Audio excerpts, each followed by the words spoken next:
प्रस्तुत करते हैं SKR म्यूजिक प्रतापपुर सेमरा कला। मुर्रा लेला मुर्रा, लाडू मुर्रा लेला लाडू मुर्रा। अरे ए मुर्रा वाली काहे? सुन तो बताना। तुर मुर्रा की का भाव है यो? 10 रुपया आएगा। अरे 10 रुपया? हाँ। उधारी मत देबे का? उधारी में देहूं? हाँ चल जा। नहीं दे? नहीं देहूं। सही में? अरे सही। ईमान से? जाते हैं पैसा लेके आवे ना तो तोला देहूं। अरे सुन तो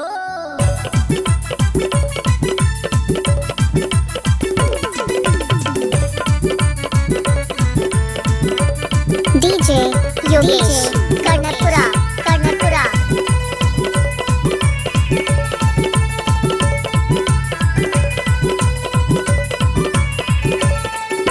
ये टूरी हवे जत हवे लाडू मुर्रा, पीछा पड़े हवे एकर जमो टुरा। ये टूरी हवे जत हवे लाडू मुर्रा, पीछा पड़े हवे एकर जमो टुरा। मोला दे दे उधारी, मोला दे दे उधारी।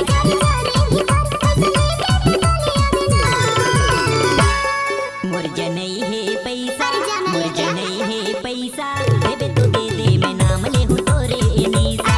का मजेदार दिखे मुर्रा तोरे, खाए के मन करते गोरी मोरे। ये टूरी हवे जत हवे लाडू मुर्रा, पीछा पड़े हवे एकर जमो टुरा।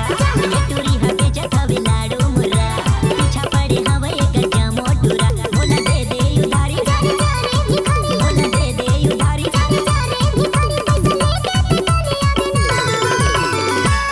मोर जनई है पैसा, मोर जनई है पैसा, देबे तो दे दे मैं नाम ले हूँ तोरे नीसा। का मजेदार दिखे मुर्रा तोरे, खाए के मन करते गोरी मोरे।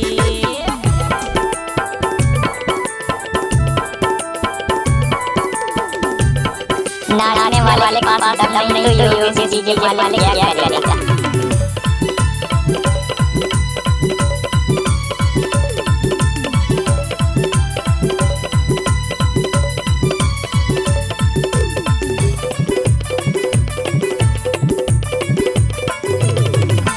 कहाँ ले आए टूरी गाए तोरे नाव, कैसे लगाए तोरे मुर्रा के भाव।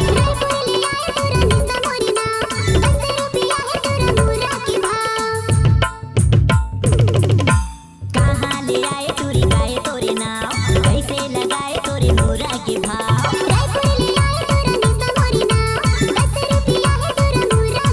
मोला दे दे उधारी, मोला दे दे उधारी।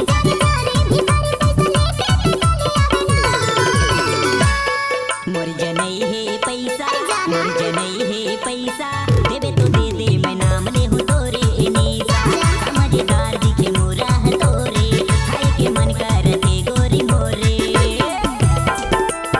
डीजे योगेश कर्णपुरा वाले।